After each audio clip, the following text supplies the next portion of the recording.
GBPUSD analysis today. Hello friends and welcome to your channel TubeCore. In this video, we'll talk about pound against dollar.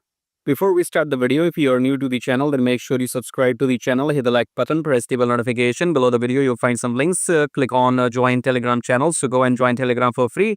If you want some free signals every now and then check out the platform and the brokers right here. Sign up with these brokers, open a separate account if you wish to trade with my signals in the coming future. I don't want you to mix my signals with others or on your own if you trade. So separate account with my signals because I want to check the accuracy of my signals in the coming future from you guys, okay? Subscribe, like, all free and do all of that. So coming back to the chart here, starting with the top-down approach with weekly time frame. Weekly, what we are going down, okay? So we have this red candle and the trend is up, but I think we are going down. Okay, so I'll tell you why. In daily, what do we have in daily? This blue candle was eaten by this long red candle, and since then we are going down, as you can see. So the start of a new downtrend, then pullback, then again downtrend. Now downtrend here does not mean that it will go all the way down. Nobody knows, okay?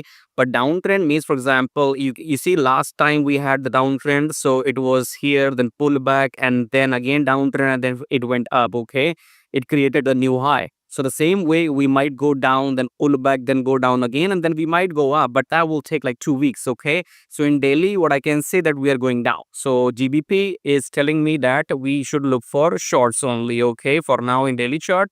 But what is our entry? So let's go to 4 hour. For that, in 4 hour, we are right below the EMA now, okay?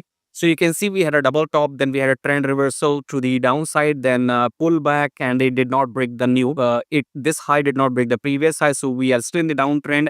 Then again, this blue candle did not break the above high, so we are still in the downtrend, and that's it. So what you should do is look for shorts after each pullback. That's it, okay? I have told you already in my previous 2 videos, Euro USD, AUD USD, that next week, this week, coming week, dollar is gonna go up. If dollar is going to go up, GBP is going to come down. No rocket science, okay? So we are looking for shorts in GBPUSD in 4 hour after each pullback. That's all I have to say for you for free. Otherwise, you can go and watch my Euro USD video as well. Subscribe, like, share the video, and join the Telegram. Check out these links, and I'll see you in my next video. Till then, take care.